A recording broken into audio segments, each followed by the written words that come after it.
personajes más enigmáticos del legendarium de J.R.R.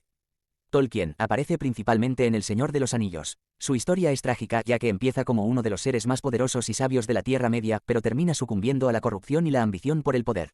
Origen de Saruman. Saruman, cuyo nombre original era Curunir en Quenya, el hombre hábil, fue uno de los 5 Istari o magos enviados por los Valar, los poderosos seres guardianes del mundo, a la Tierra Media en la Tercera Edad. Los Istari tenían la misión de ayudar a los pueblos libres en la lucha contra Sauron, el Señor Oscuro. Saruman era el más poderoso y sabio de ellos, por lo que fue nombrado líder de la Orden de los Istari. En la Tierra Media fue conocido como Saruman el Blanco, ya que el blanco simbolizaba la pureza y la autoridad de su rango. La corrupción de Saruman. Con el paso del tiempo, Saruman se instaló en la Torre de Orthanc, en Isengard, y allí se dedicó a estudiar la historia y las artes de Sauron, en un intento de comprender mejor a su enemigo. Sin embargo, su fascinación por el poder del Anillo Único, el cual Sauron había creado, lo llevó a desearlo para sí mismo. A pesar de haber sido enviado para oponerse a Sauron, Saruman comenzó a maquinar cómo derrotarlo para tomar su lugar. Uno de los símbolos de su corrupción es su ruptura con el blanco original. Saruman declara que ahora su color es Saruman de muchos colores, lo que marca su desvío de su misión original. En su deseo por dominar, también construye un ejército de Uruk-hai, una nueva raza de orcos más poderosos, y empieza a talar los bosques de Fangorn, lo que atrae la ira de los Ents. Traición y caída. Saruman intentó primero manipular a Gandalf, otro de los Istari, para que se uniera a su plan de encontrar el anillo y usarlo contra Sauron. Cuando Gandalf rechazó su oferta, Saruman lo encarceló en la Torre de Orthanc, aunque Gandalf logró escapar con la ayuda de Wihir, el Señor de las Águilas.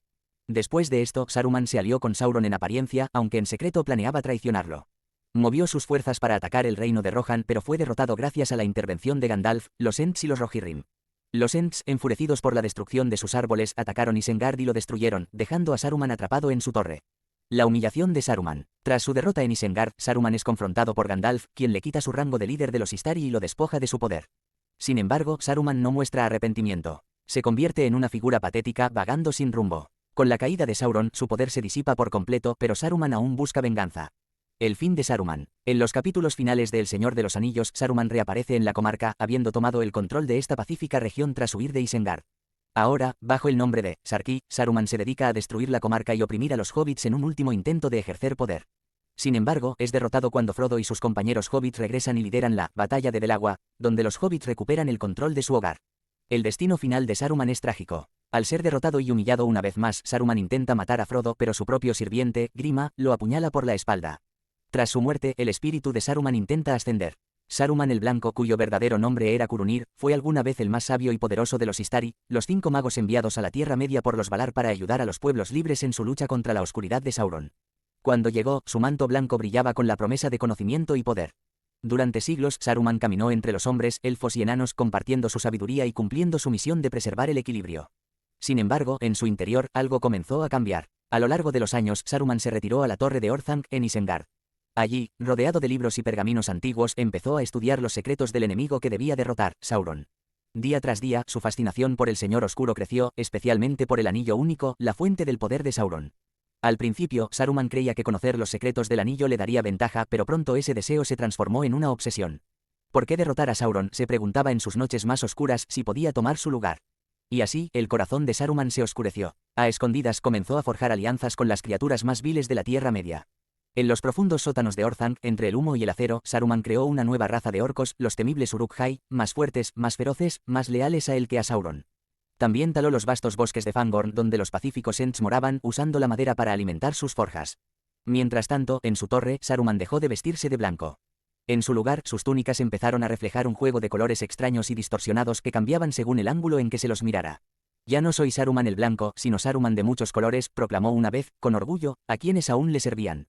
Cuando Gandalf, otro de los Istari, acudió a Isengard buscando consejo, Saruman intentó seducirlo con su nueva visión. «Únete a mí, Gandalf», le dijo, «y juntos tomaremos el anillo. Juntos gobernaremos la Tierra Media». Pero Gandalf, más sabio y fiel a su misión, se negó.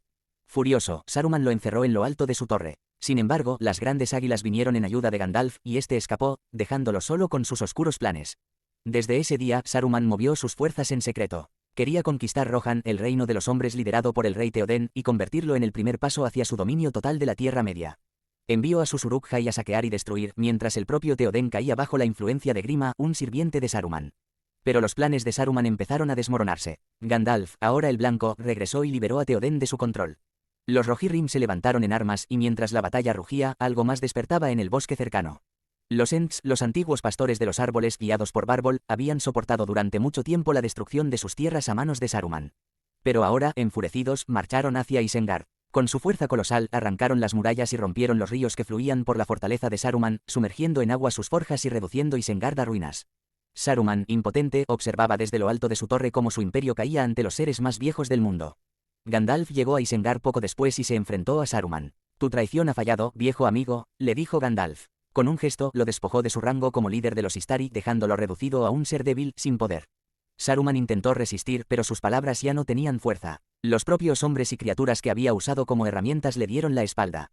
Durante un tiempo, Saruman quedó atrapado en Orthanc, prisionero de su propia ambición. Pero al final, gracias a su astucia y su lengua venenosa, logró escapar. Vagó por la Tierra Media, sin rumbo, buscando una última oportunidad para ejercer su venganza. Llegó a la comarca, el hogar de los hobbits, una tierra pacífica y fértil que había quedado intacta por las guerras del sur. Allí, junto a su fiel pero despreciable sirviente, Grima, tomó el control, imponiendo su dominio en un lugar que parecía insignificante para los grandes poderes del mundo. Sin embargo, los hobbits que habían luchado en la guerra regresaron, liderados por Frodo, Sam, Merry y Pippin. Inspirados por su valor y las enseñanzas que habían aprendido en tierras lejanas, los hobbits se rebelaron. En una pequeña pero feroz batalla, liberaron la comarca. Saruman, reducido a una sombra de lo que una vez fue, se enfrentó a Frodo, intentando matarlo en un acto final de desesperación. Pero Frodo, lleno de compasión, le perdonó la vida. Sin embargo, Grima, harto de años de abuso y humillación, aprovechó el momento de caos y, en un arrebato de furia, apuñaló a Saruman por la espalda. El mago cayó al suelo, sus ojos, una vez llenos de astucia y orgullo, apagándose lentamente. Cuando su cuerpo se desplomó, algo extraño ocurrió. Su espíritu, esa chispa de poder inmortal que había sido enviada a la Tierra Media por los Valar, intentó elevarse al cielo. Pero el viento lo rechazó, dispersándolo en la brisa. Saruman, el sabio Curunir, había caído para siempre, consumido por su propia ambición y traición. Y así, su nombre, que una vez fue grande entre los hombres y los sabios, se perdió en las sombras del olvido.